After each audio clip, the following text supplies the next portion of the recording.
And today, what we're working on, 3 things, if I remember right. Oh yeah, by the way, this is hilarious. Everyone's starting to post off of this. So one of my friends posted this. That is so true. It is absolutely. And then so now I'm trying to show you my cards by the way I respond, if those look familiar at all. You know, very well thought through thread. You're really doing a good job thinking things through. You thought about them when you wrote about how you thought through them. So yeah, so I just think that's really good. So everyone needs to comment on this and leave a heartfelt. Thank you for your hard work. Yes, exactly. I did work hard on Good that. summary. It's a great summary. Great work. Great work. Great work, everybody. Okay, anyway. Today we're going to talk about, let's see, discuss the medical team topic. And I'm going to have one of you lead the discussion. And then present your section of the composition topic. And then at the end, we're going to just talk a little bit about some grading stuff. So Max, Katie, Caleb, you guys all there? You turn on your cameras. There they are. All right, Max. My camera doesn't work, so. Your camera does. What year is this? Oh. Why does your camera not work? So I have to, some drivers are missing, and so I haven't taken it to IT yet. If I had a nickel for every time somebody told me that their drivers were missing, I'd have like a nickel. Okay, all right. Well, Caleb, We can put that on. it's okay. Make sure you just stay tuned. If I hear you snoring, you're busted. Max, I'd like you to lead the discussion about the medical assignment, if you don't mind. I'll pull up the instructions real quick just so it gives everyone a chance to pull up their thing here. So the question for this topic research was, coming up very slowly here. Come on. Come on. Okay, yeah. So what's the element of an effective team? What's unique about medical teams? And then what do researchers say about teamwork in a medical facility? So you don't have to go through your whole summary. I just want you to kind of come up with what's one thing about that you found. What did you observe? The things that you read? You know, you could focus a little more on the team side or on the medical side, or something that applies to the facilities you're talking about. So Max, why don't you lead us off, and then we'll all go around and give a little comment on it.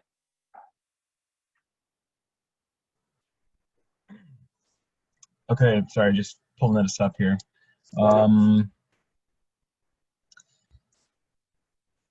The stuff that I found is that medical teams are, in one sense, very similar to any other team. You know, they have to focus on developing a team mission, team agreements, what behavior looks like, team norms, clarifying roles, and learning from mistakes and failures. So in that way, in that sense, they're very similar to any other team and any other organization. But one of the things that I found was different about a team, a medical team specifically, was in what their goal is. It's a complex goal. It's not just like delivering something to the customer. They have a lot of constituents that they have to please while they're defining their goals. Let me find where that was. The goals can include, and this is from the article that I found, those highlighted by policy documents, the needs of the patients, and the views of the healthcare professionals themselves. So in the midst of this team trying to function together, they have this complex goal of trying to meet the needs of these different groups all at the same time. Yeah. All right, good. Katie, what did you find? Do you just want us to give like an overview of like the assignment that we did? Yeah, just specifically, you know, what's unique about medical teams that you found when it comes to their teamwork? You can just pick on one point that you made. Okay. So I like worked from the angle of like EMTs and like emergency medics kind of a thing. So just the way they relate to like their team relates to the hospital team when they're bringing in those people that are like in accidents and whatnot. They need to have like really good, clear um, communication in that way, because even if they like get one little thing off, then the hospital team needs to go back and try to find exactly what happened in order to treat this person, and that's more time they're wasting. So they just need to really be on top and have good communication, good understanding of what's going on, so they can relay that information to another team. Great, great. Yeah, that's one very critical smaller team within the bigger medical field. Caleb Love, what about you? I worked more from just like kind of like an overall hospital team look, and like how all the parts work together, and kind of like each element from even the janitor up to the nurse is important in working together as a team.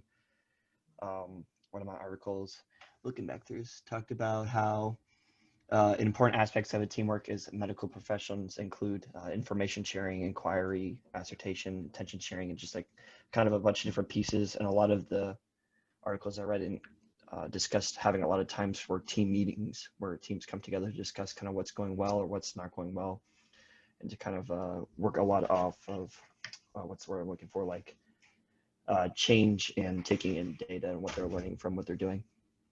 Yeah. Okay, Joe, what about you?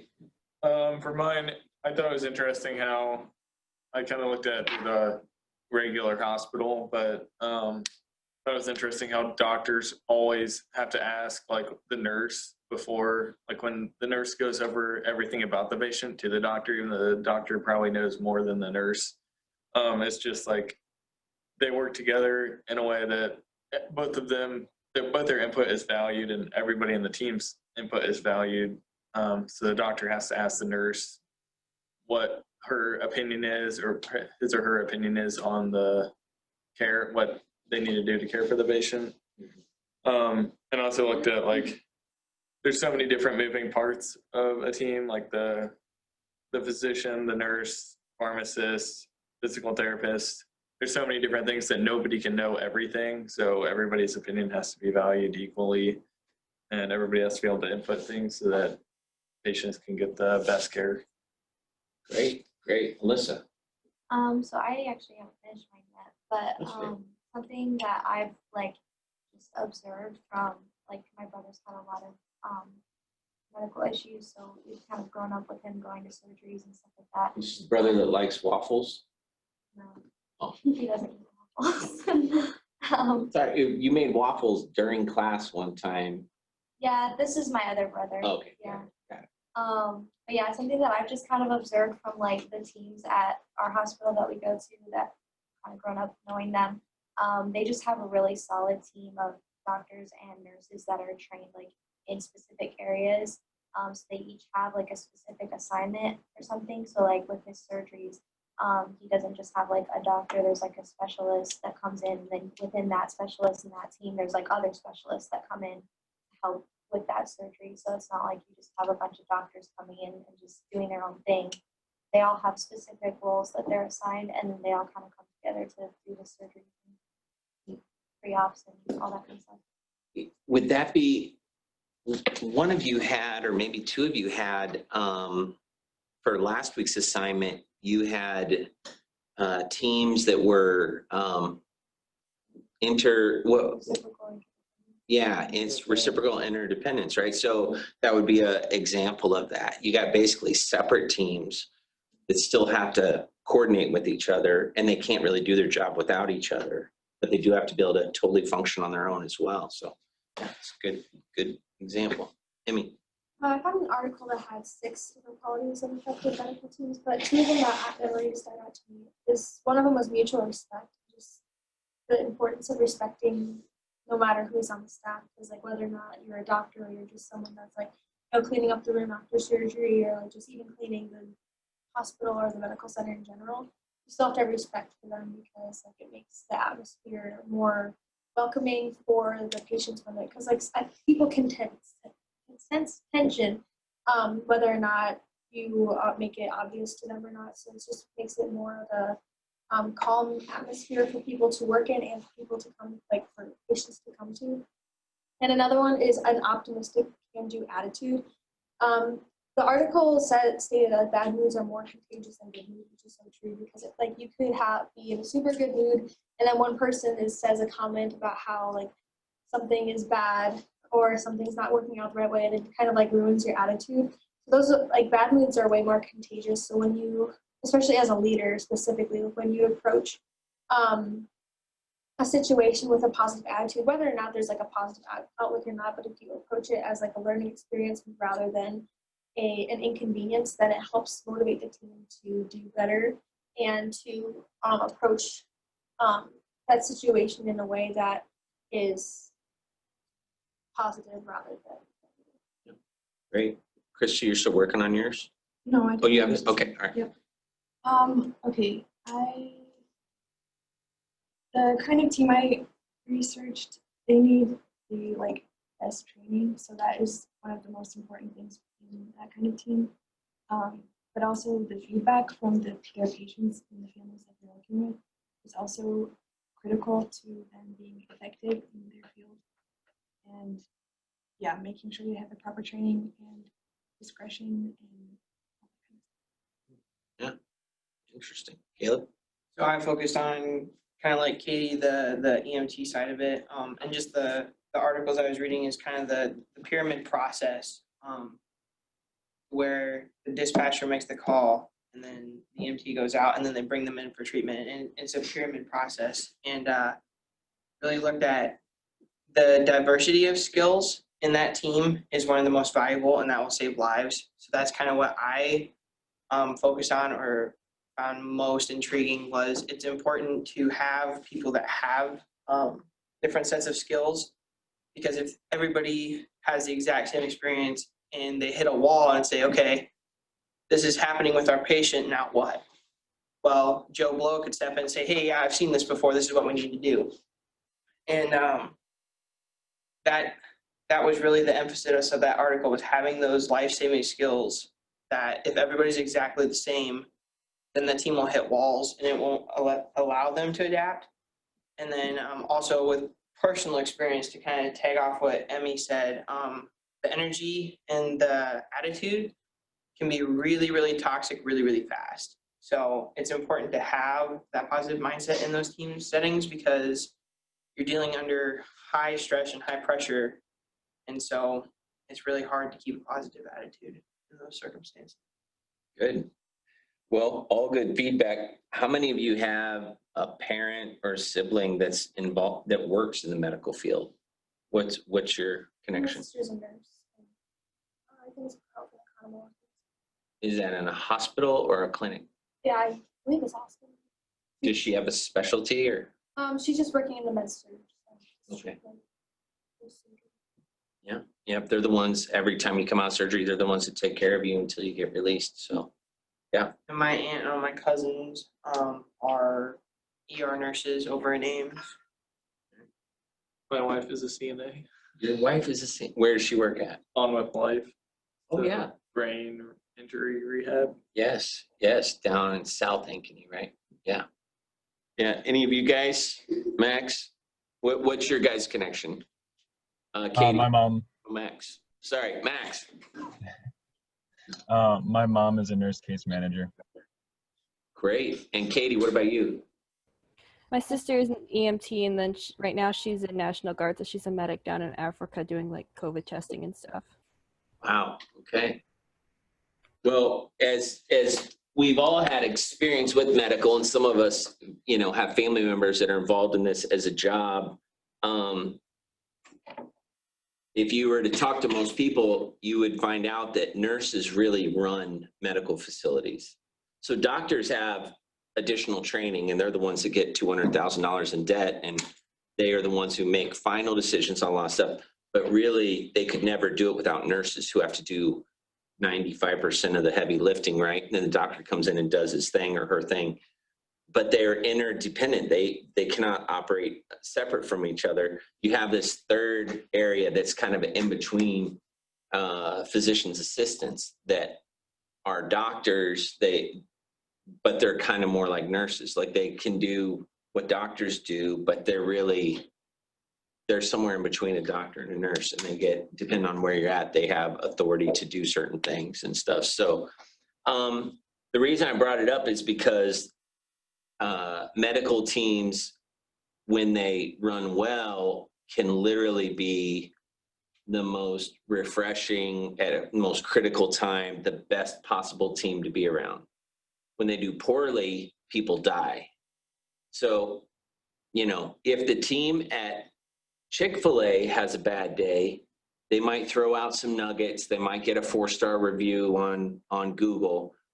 If a team in a medical surgical ward has a bad day, someone dies of an infection, someone didn't get the medicine when they needed it. And so it's even more critical for a medical team to operate with good teamwork and good leadership and things like that. So I think it's just a really it paints a good picture of just the, you know, the ultimate responsibility that team has in a medical situation. So, and my son Andrew, who all of you, most of you know, he spent, when he was 5 years old, his appendix burst in Guam, and our medical facility there would be like a small rural hospital. It'd be about that quality. And he almost died. He was in the hospital 4 days. On the 4th day, we thought he was going to die. And then they found it was a burst appendix and emergency surgery. He was in the hospital for a month. He had 2 blood transfusions, emergency surgery again. And he got down at 5 years old, he got down to like 35 pounds. And then he couldn't walk and all this stuff. And he had all this. So now he's the healthiest of us all. But, you know, that was 18 years ago right now. Andrew was in the hospital. And if it wasn't for a good medical team, he wouldn't have made it. He just wouldn't have made it.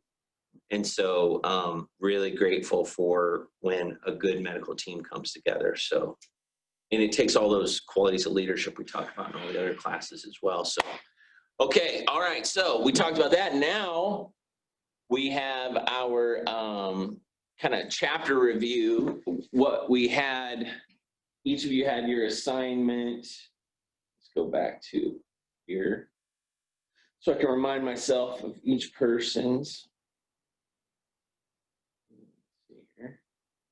Sorry, yeah, the composition topic. And sorry if I bored you a little bit with my my little video teaching this here.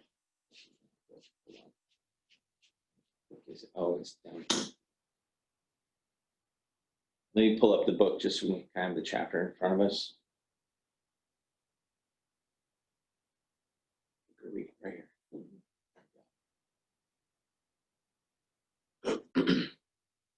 Should be coming up. Oh, there we go. All right, and composition. Yep, chapter 3. That's it. So, we should make this slightly smaller. Okay. All right, so I divided it up by these general categories. These thematically are through the chapter, but it might not actually have a specific section for some of these. So you had to read and kind of just think through it a little bit. So I just want to kind of walk through this. Who had the effective interpersonal and communication skills? Who had that? Okay, Katie, you want to start us off with just give us you can just give us a 1 to 2 minute version of what you found. Okay. Yeah, so the explanation I had for this was a person that has effective interpersonal and communication skills in a team is the person that like actively listens, is responsible, dependable, they're flexible, patient, they listen and engage others when having conversations in the workplace. A leader is just going to be the person who, a leader wants to have the person who has these characteristics that I listed earlier. They need to look for somebody who will be dependable, who will like try to go above and beyond what the responsibilities they were given. And the leader themselves need to have these soft skills in order to effectively lead a team and carry out a project. And then in some of the articles I found, one was about an accounting firm that was trying just to grow these kind of soft skills in their employees. They all, a bunch of CFOs that I found they interviewed was like 2,100 CFOs. They said that a lot of the stuff, the reason they hire a person is because of these soft skills they have, but a lot of them don't want to invest the time to build these soft skills in their employees. So that's just kind of showing that as young professionals, we need to go ahead and kind of take that upon ourselves to learn these interpersonal soft skills ourselves before trying to get hired, because that is one of the big things that companies look for. Yep. And that's why they're starting to call, I mean, they not just starting, they've been calling it this for a while, but emotional intelligence. So when you talk about how smart someone is, you're usually talking about what kind of grades they get, you know, are they clever? Do they test well? You know, can they do a technical job? But emotional intelligence is, can they solve the people puzzle? People are infinitely more complicated than most technical things. And so that's why there's a greater and greater emphasis being put on soft skills. So, yep, great. Okay, who had willingness to help and support other team members in their efforts to achieve team goals? Okay, all right, no problem, no problem. We can talk about this a little bit. I'm gonna double back to that then. Who had good conflict management skills? Joe?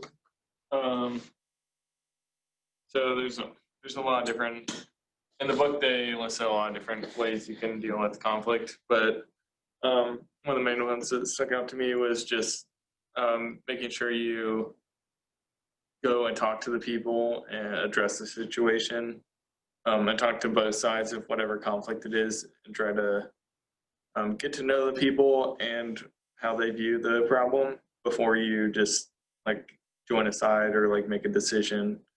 So definitely caring about people.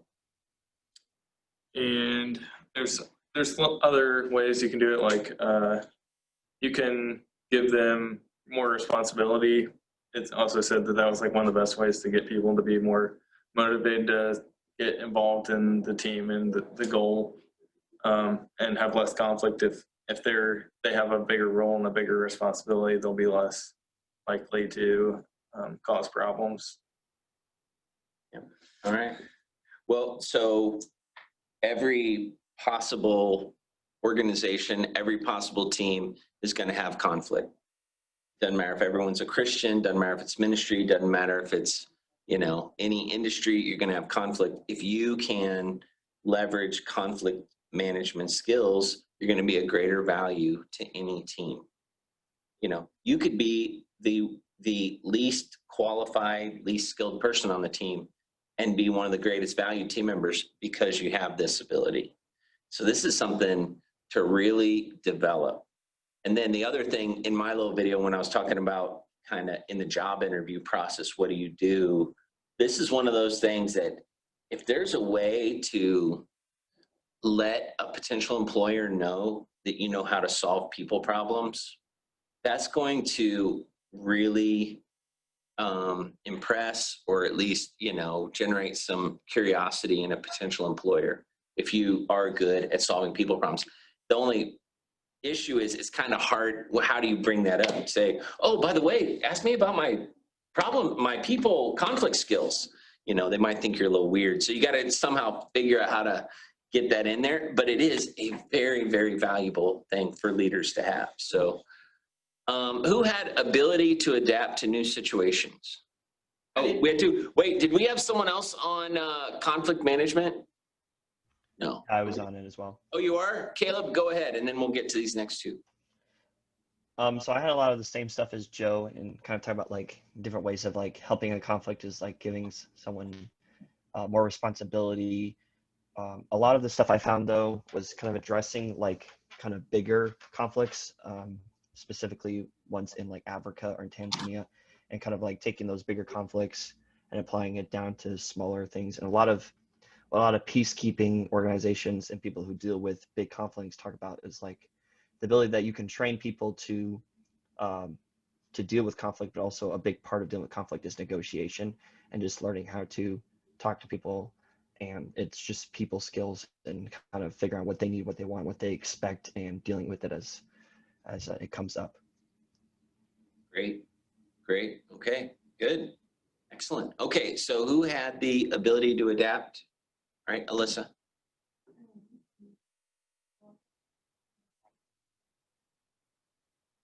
But basically what I was looking at and I didn't really see a specific like paragraph or whatever about this, but I kind of saw like more throughout the chapter what he was saying.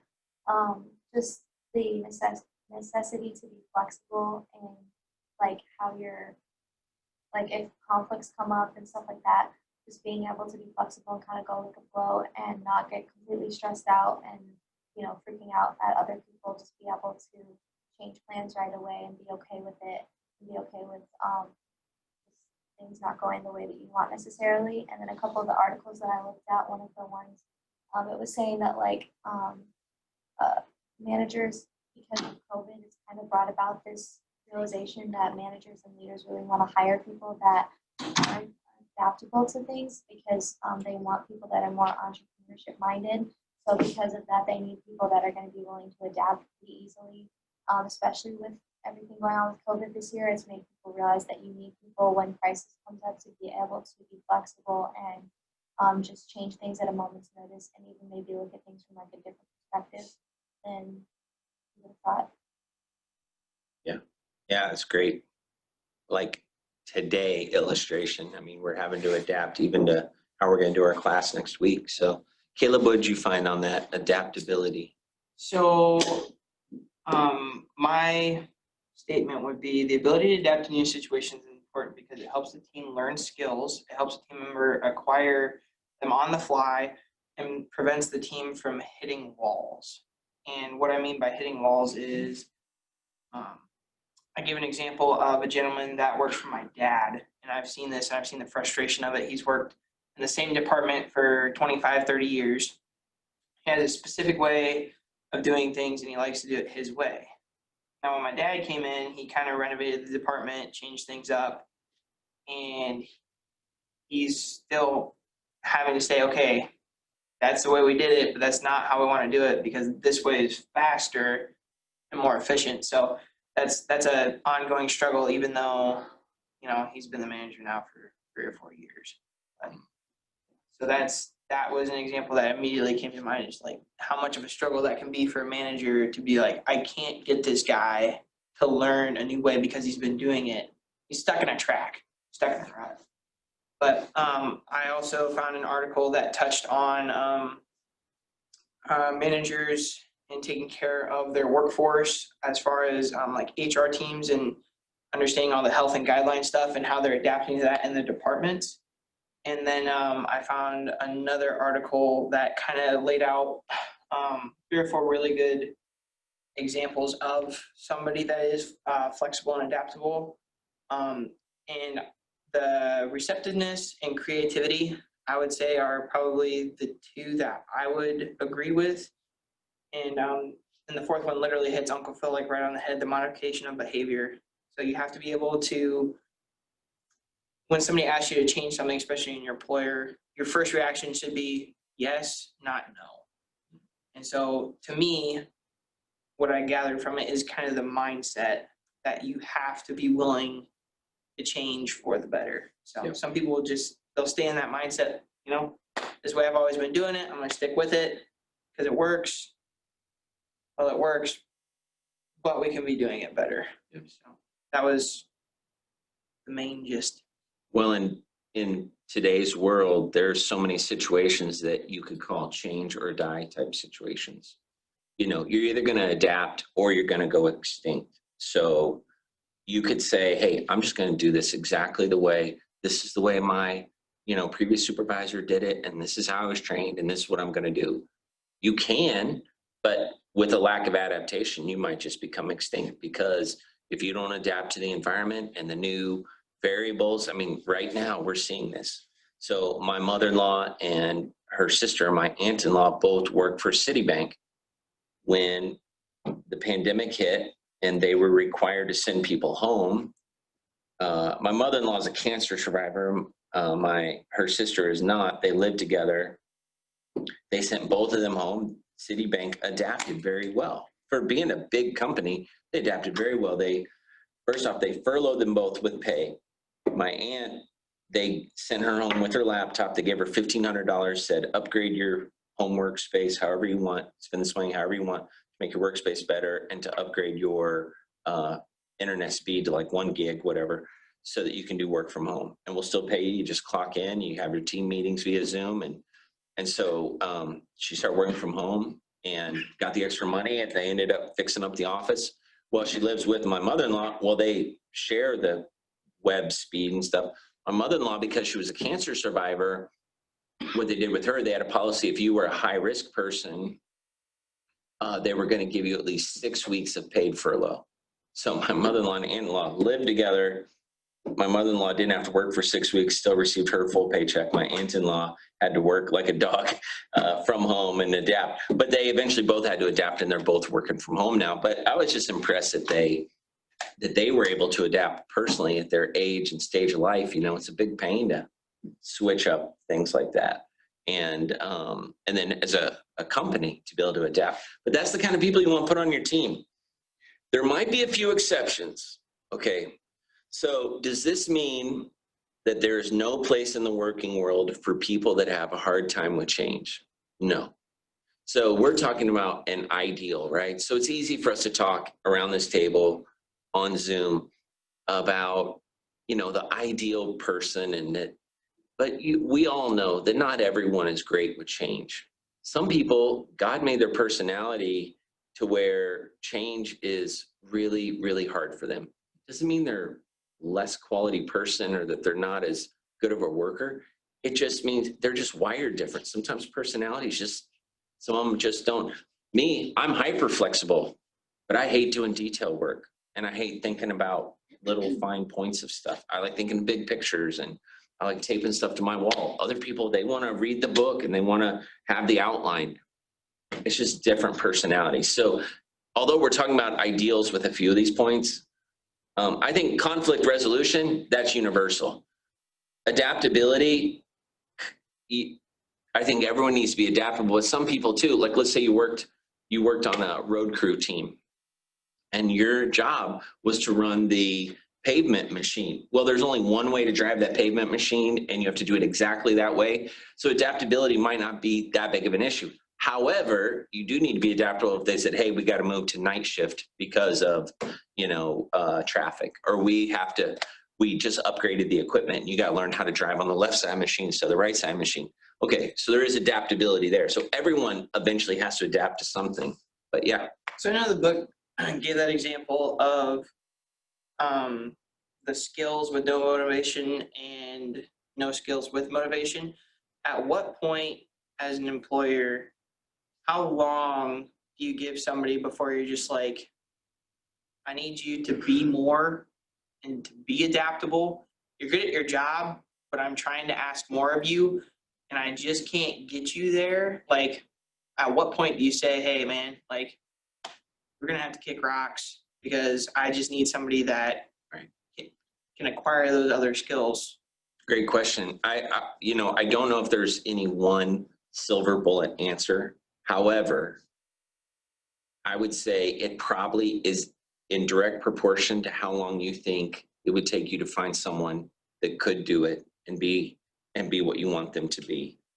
So after you've given someone a chance and you've been trying and things aren't getting better, every day that you're at this C-level work, you could be bringing in someone that maybe they started D-level because they don't know as much, but they're motivated and they're going to be at A. You got to start calculating, okay, if I wait another year, I'm going to be much farther behind than if I just go ahead and say, it's time to make a change. So it's a hard decision to make because sometimes there's not a hard break. You almost wish people would just totally make it easy for you to make a decision, but sometimes they're great people. They're just not, adapting the way they need to. Also, this should never be mistaken for like ageism. So sometimes older people, they might seem like they're not adaptable just because they haven't had to change technology-wise, whatever. Doesn't mean that they wouldn't adapt if they had to. I mean, Mr. Horner set up a Facebook the day all the students went home and started using technology in ways he's never used it before. Mrs. Long, she had the best. I watched about a month into it, I saw Dee Long do a remote class where she was using something better than PowerPoint, and her little face bubble was in the corner with her teaching it. I'm like, I don't even know how to do this. Now, you know, she was new to the technology. It took her a long time to put that together, but she was proving that she's adaptable. So just because they might not be doing it all on their phone the way maybe younger people might, doesn't mean that they're not going to try. So a lot of it, character goes into the willingness to try to be adaptable. Sometimes there are things that are just a little too hard to learn for people just because it's not their background. So got to be gracious with that. Who had dependability and ability to take initiative to help the team achieve its goals? Anybody? Is everyone else already gone? That must be, I bet that was Noah. Okay, dependability to take initiative and help the team achieve its goals. So obviously Noah's not going to be able to contribute to this conversation today, but if you're putting a team together, you know, they say dependability is the greatest ability, right? So if you know, even if you know the person is not a champion at their job, but you know they're going to be there and they're going to be giving it their best, you'd rather have a whole team of people like that than someone that has the potential to be a superstar, but just you don't know if they're going to make it or not on any given day. And that they're willing to, I think the second half of this, not only are they dependable, but they have the initiative, but they use it to help the team achieve the goal. So they're not just dependable and have initiative, but they're using all that to help achieve the team goal. That's really the thing that sets it apart. And I already talked a little bit about the course this year. We, in another class, we talk about this thing called the 9-box method of looking at employees, and we'll talk about that more, but it's the same basic idea. You're trying to get people to move up in leadership, and the ideal is to have all these people that are really great at this, but you might not have that. You might have some people are here, some people are here. These are the ones you got to worry about, the people that never progress in either direction. So some people, they might not be able to learn certain things. Doesn't mean they need to leave your organization or your team. It just means you need to find the right place in the organization for them. So you don't have to necessarily always be looking at eliminating them, but you do need to put them in the right space. As a leader, so if you're a team leader, you are also a steward. This is the hard part. So I coached cross country for, I think I coached middle school for at least 6 seasons and high school for 5 or 6 seasons. And I cut people, I think, every year except for my last year. I cut people on purpose because it makes everyone take it more seriously. And I'm a steward of the team. So it's not really about winning the trophy, whatever. We did pretty well. Our girls won All Island a couple times in middle school, and we had All Island, you know, top 5 people. But I was a steward of the team. And so I could not treat someone who didn't even put on their running shoes all summer. I could not treat them the same as the person that had never stopped running since the last season in training. I had to give different value to the amount of effort put in up to that point. I also had to judge natural talent and stuff like that. But so if someone was not naturally gifted, but they had worked really hard all summer, I usually kept them. If someone was gifted, but they hadn't worked at all, I was 50-50. And then if someone hadn't worked at all and they're not gifted, I would cut them 100% of the time. And I felt bad for about 7 seconds. And then I always made it not about, you know, always said, hey, if you want to be our manager, I'll keep you on. Because a lot of times what you find out is, so if someone's not gifted at it and they didn't work at it, they don't actually like it. So why are they there? Well, they like a different aspect of it. Get you to go back and ask, so why are they really here? Well, they want the family atmosphere of it. Why don't you be my manager? I love having you around. And when or they really have always wanted to get in shape and they just didn't know how. Well, joining the high school varsity cross country squad is probably not the time to do that. On the other hand, you want to be the manager and go running at practice with us, and you want to be what I call a running manager, you know, let's do that. And then maybe next year be on the team. So I was trying to also be a steward of their time. If someone has to run a 5K in Guam where it's 90 degrees, 80% humidity. I mean, it's just brutal. It's like running through the jungles of Vietnam, same ecosystem, right? So it's just terrible. And you run at the hottest part of the day. If you're out there and you are totally out of shape and it takes you an hour to complete the course, I'm actually putting you at risk. So the best thing I can do for you is not let you do that to yourself. So anyway, you sometimes have to consider dropping people. Right here, this decision right here is why managers get paid more money. Because this is one of the toughest things you'll ever have to do if you're a nice person, is cutting someone. And you agonize over it, and you feel bad about it, and what you have to do is you have to say, okay, but as a steward of this team, and to help this person, sometimes the person that's here, they need something to change in their life, and this might be the thing that needs to change. And by being honest with them about where they're at. Now, if you haven't given them a chance to move up, if you haven't tried to use motivational techniques with them, then maybe it's your problem and you need to relook at it. But if they've been with you a year and they're not developing skills and they're not very motivated, you know, you could find lots of unskilled, unmotivated people out there, right? So that you need to go ahead and have the conversation with them. But it is hard. I mean, I've had to let people go. I've had to let friends go. I've had to let people that were like family go. I've had to let people that volunteered in great parts of the ministry, and on their volunteer side, I've had to say, wow, they really served, but in their work side, they weren't moving this direction. Some organizations, when they have a team, let's say they have a team of 50, and it's the kind of team that it would be easy to stay in that team for a long time. What they do is they look at, but they always have new people applying wanting to join the team. They look at every year they have to replace 5% of the team.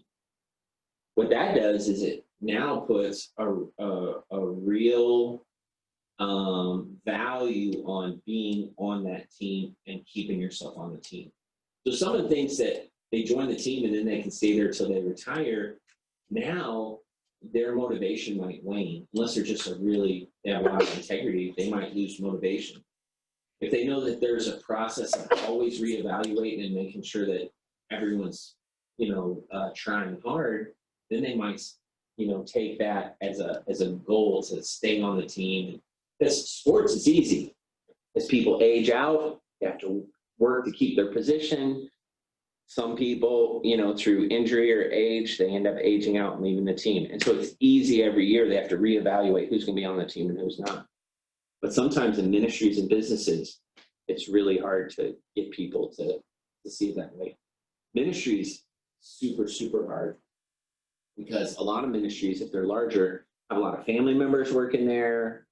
And then everyone is treated like family all the time until you get to the employment conversation. Then all of a sudden you're an employee, and it makes it really complicated.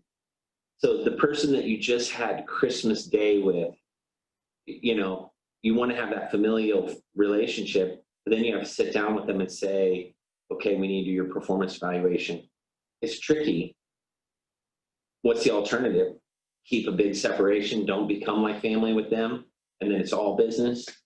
So this is why people that are in leadership do get paid more, because they have to deal with things at this level that really kind of hit you at the heart and make you lose sleep and stuff like that.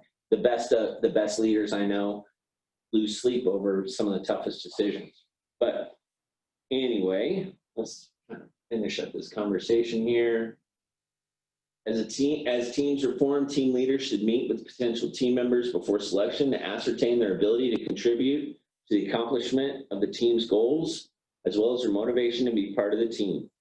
So, and I said this in the video, and I'll just repeat it, but what you want is a year after someone's been hired, both the person that was hired and the person that hired them both to say, wow, this was the right decision. What you don't want is to get into it and say, oh, we have made a terrible mistake.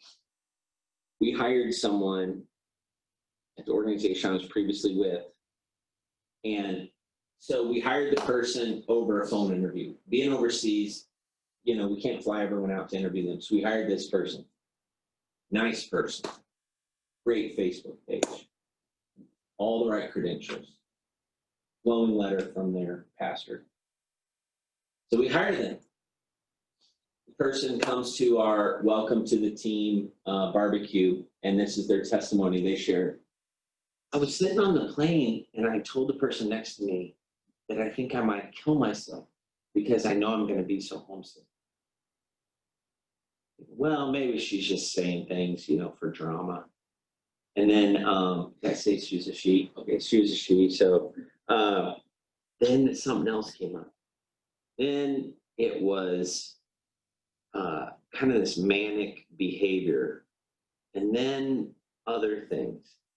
And about less than 60 days into the relationship, every one of us was like, what have we done? And we signed them like a 3-year contract.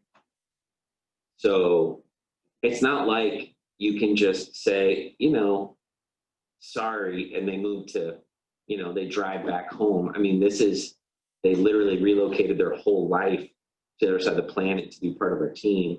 And now we're regretting having this person on our team. And we've spent big money bringing them out, you know, cost, you know, $2,000 for a plane ticket. We give them a couple $100 for shipping. We put them into an apartment. We furnish it. We get them all set up. And it just got worse and worse. Like every day was a new adventure and bad news.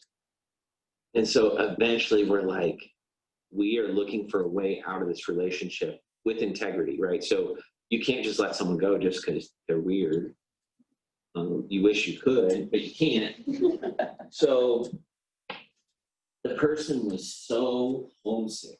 It was one of many issues, but the homesickness was a legitimate thing, and everyone faces it when you live overseas. But this was like, could not function. And so I sat down with her and with the HR person, and I said, you know, I realize that this has been extremely difficult for you.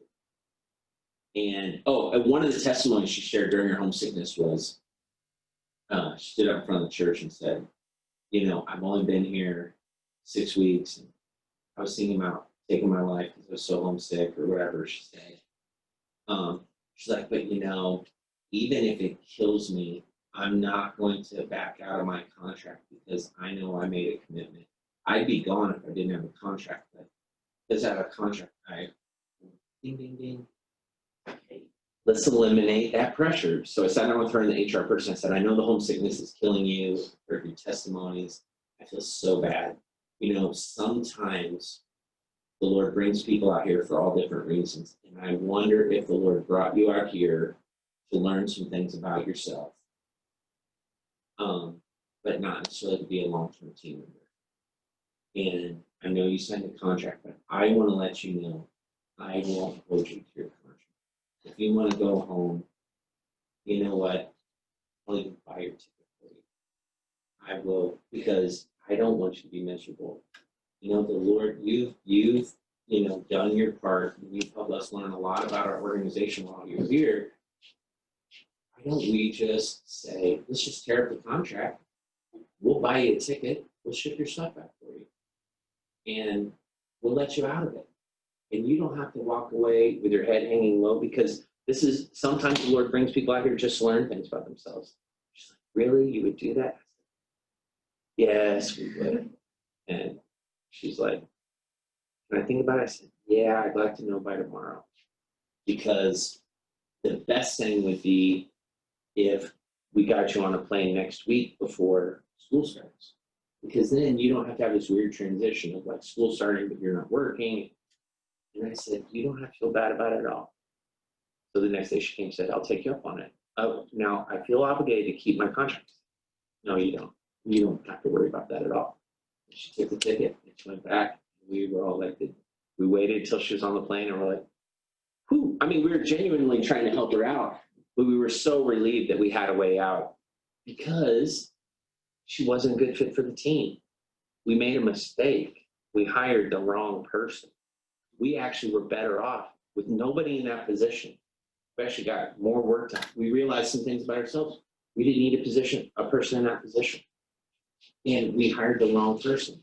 But we also couldn't just cut this person loose and make them, lose face. So we came up with a win-win situation, and we were blessed for it. And you know what? She moved back home. God bless her. She met this dude, an Army guy at her church, got married. Now, I mean, she's happily married. Everything just flowed so well. And we were like, oh, whew. But it doesn't always work out that way. Okay. That was a perfect example of the ability to adapt to new situations. Oh, man. Sometimes you gotta be pretty creative. Okay. So everybody, as we wrap this up, I'm gonna put a assignment out. I need your feedback on gradable material. So I'm gonna ask you some questions about quizzes and tests versus project versus paper. We have to have more gradable. We're doing these small little research things, and I don't want to overload you, but we do have to have some things that I can plug in that actually fit, helping us develop dynamic team theory. So I'll throw some things out there, and one of your assignments over the next week is going to be giving me feedback. Okay, all right, see you guys later. Max, Katie, thank you very much. Kayla, hope you're